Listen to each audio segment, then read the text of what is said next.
Yo, yo, yo. Happy New Year to everyone. Another year, 2023. Just want to give y'all a little, I don't want to say advice, little thoughts of stuff that I've been going through, thinking about, things that have been working for me. As y'all, a lot of y'all know, right? February 9th will be 9 years that I've been home from prison after doing 11 years in prison. And when I came out of prison, I basically moved to a whole different state of New Jersey, coming from New York, starting from scratch. You know, prison takes away a lot from you. Everything you once had, when you're doing a long period of time like that, you no longer have. You gotta start from scratch, and it's hard. Sometimes it gets so hard that dudes end up back in prison because they just can't make it, or they don't want to go through the trials to wait it out. So when I came out of prison, right, I asked God. I speak to God a lot in a one-on-one, and I asked God to. First of all, I thank God for letting me come back home, because I was facing 24 to 37 years to life. And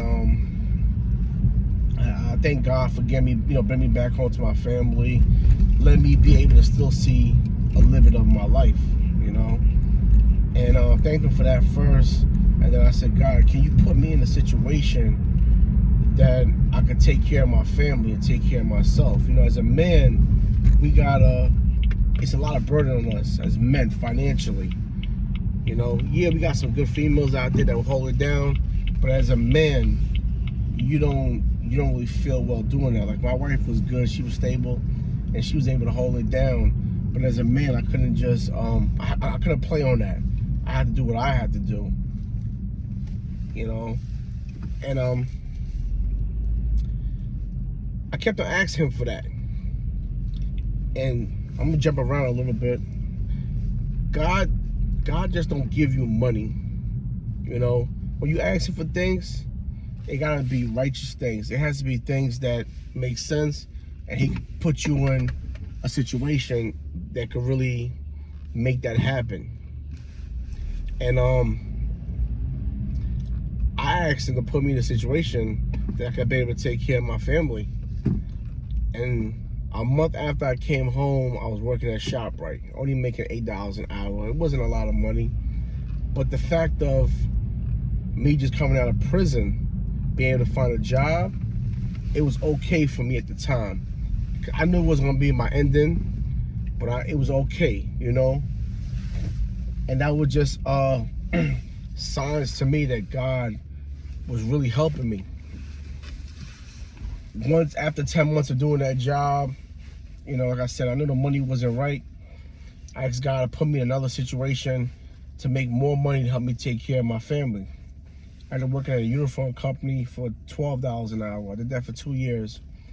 All the time I was jumping around from barbershop to barbershop, trying to find my way, trying to find the right shop, the right situation. The reason why I use that to say what I'm about to say, when you ask God for things, you have to use it accordingly to what you asked Him for. So I asked God to take care of my family, right? I needed money to take care of my family. He gave it to me. God put me in a blessed situation. But if I would have asked God for money to take care of my family, but I'm blowing the money in the strip club, chances are you probably would have heard later on, like, my business went down the drain or something crazy, I think people are asking for things and they're not staying loyal to what they're asking for. You think about us, right? Us as the creation. We're nobody important, right? But we like loyal people, we like honest people, we like people with integrity. We want all of this stuff as the creation. How do you think the Creator feels? If the creation feels this way, the Creator wants more from us, And And let's keep it 100. None of us is 100% loyal, 100% honest. We all have faults as the creation. God is the perfect thing ever. He knows that you're not perfect, but whatever you ask him for a little bit, try to stay loyal to it, And let me tell you something. For going on 9 years, that man has been blessing me every year more and more. My blessings never went down. And every time I ask for those blessings, I remember my blessings. I remember what I asked for, and I use that accordingly. I don't just make money and blow it crazy. Yeah, I do things for myself to make myself happy, but I'm grounded. My bills is paid, the family's good. I put that money back into my family, and we live a good life because that's what I asked for. I asked God to keep my mind intact, keep me away from negative people, keep my mind solid, keep me awoke. That's another thing. A lot of people are not awoke. It's not that they're stupid. It's just a gift. It's a gift to seeing.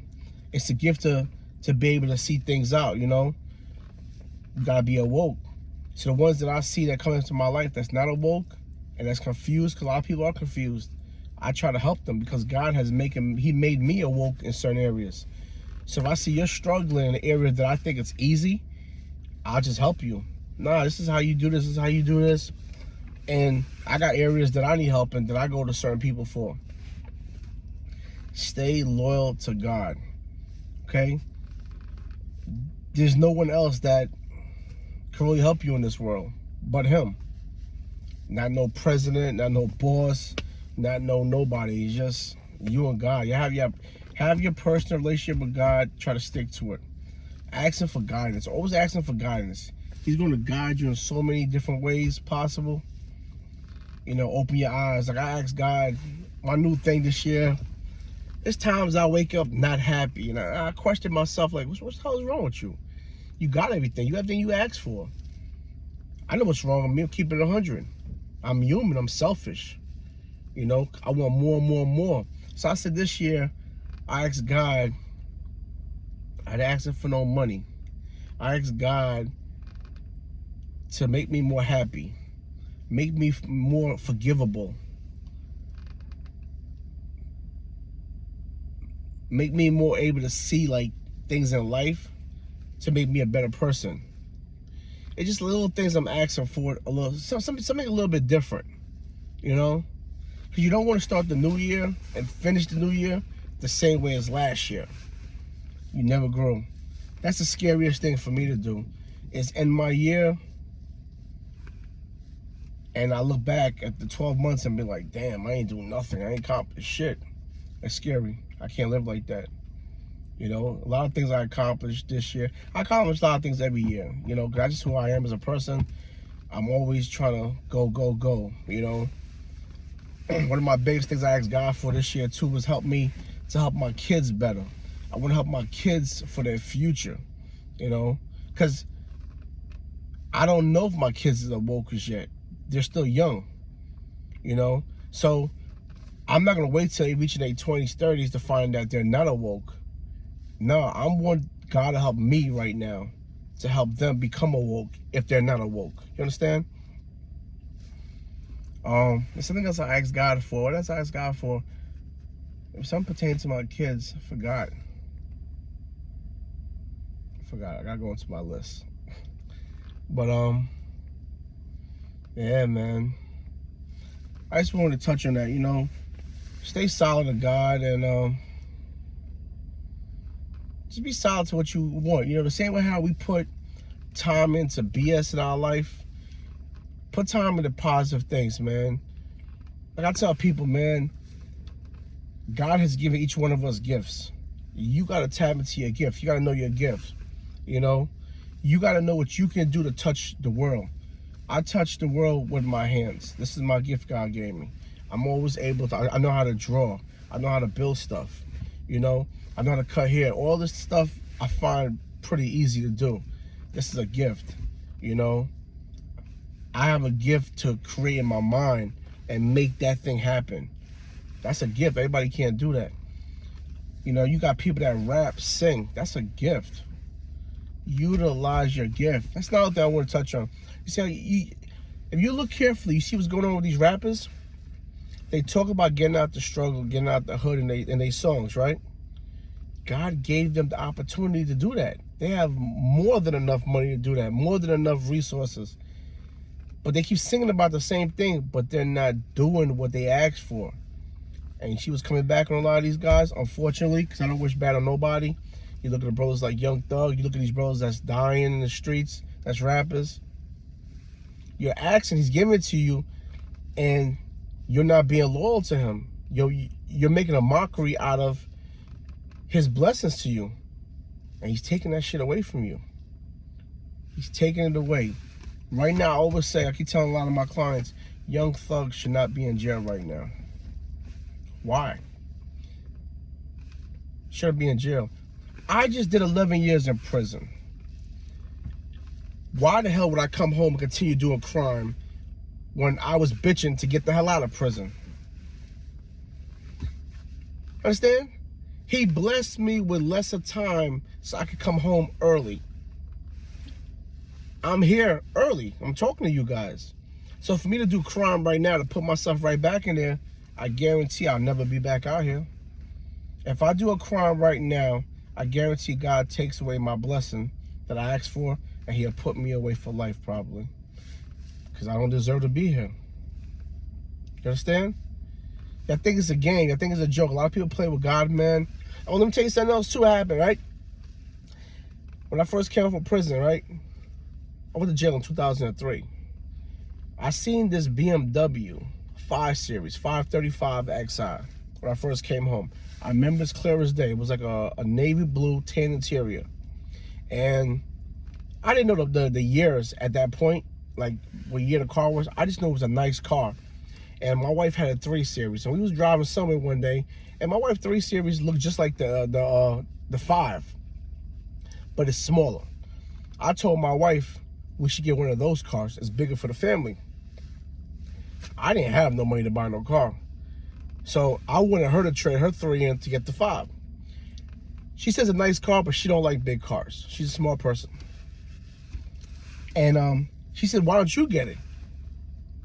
And I was like, you know what? I can't afford that. Like, I'm making $8 an hour at shop, right? I can't get that, you know? And later on in life, that same car, I was able to get. Once my situation became better, I was able to get that same BMW that I wanted, and able to get another Beamer after that, you know? It was just like, wow. Things that you wanted in life, sometimes you can't get it at that time, but it comes back around. Another story. I won a lawsuit for my old job, and I had money to play with. I was going to buy me a BMW M6. Y'all know how much M6s go for? It's a bag. And my same 5 Series that I bought, it was in my front of my house in my old crib, and I know it's the people across the street from my house. They backed up, hit my fender, kept on going. They say they ain't do it, whatever. My wife said, why would you spend more money and buy a $100,000 car and put it right back on the block? Because the block we lived on, we only had a 1-car garage. And my wife parked her car in the garage. I slept on the street. So she says, why would you put a newer car on the same spot for somebody else to hit it again? But you know, I'm a New Yorker, man. Like, we love fancy stuff, you know. So my mindset didn't really change too much on that. So I said, you're right. You know what she did one time? My wife took me to this guy's house. This guy and his wife's house. She goes to church with them. And they got a nice big crib. I'm talking about big in-ground pool. First time I've ever seen a movie theater in somebody's crib, a playroom. Besides seeing it on like cribs and TV and all that, This man actually had it in his crib, and it was amazing to me. He didn't have no fancy car in the yard. He had a regular Toyota, the Toyota trucks, whatever that is, a Land Rover or something. And he talked about how he came here from Africa and how poor he was.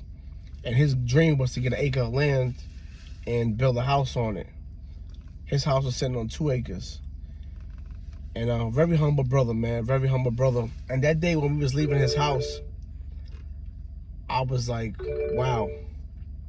I was real quiet. And I told my wife,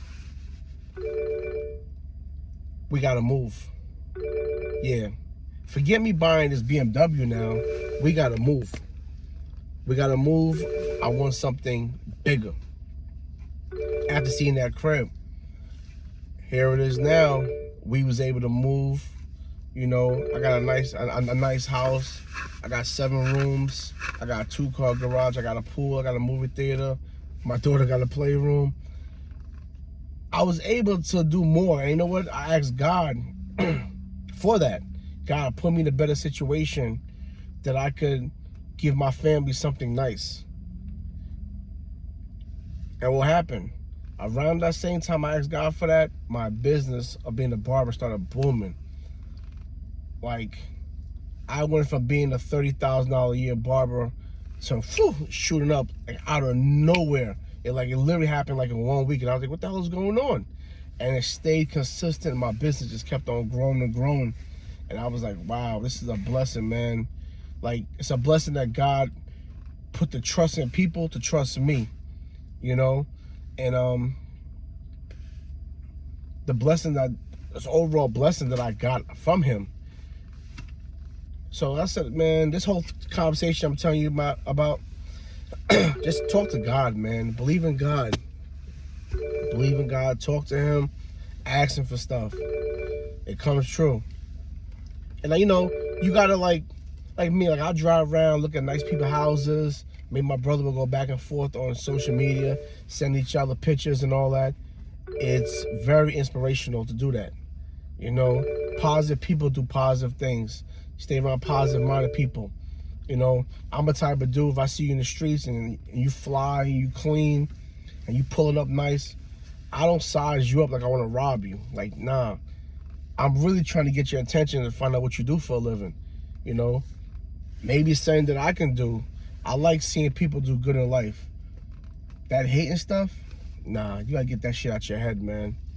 Haters are weak people. Haters are people that don't believe they can do it, so they sit around and hate on you. That's not how you want to live life. It's the corniest thing ever. Because you spend that time to hate on a person, but it doesn't help you. You're still not growing. You're not doing nothing. So I don't have that type of energy to sit around and hate on people. So those type of people I stay away from. I stay away from haters, man. But like I said, today's the first day of January 2023. You have a blessed year. Stay positive. I wish everybody the best. Peace.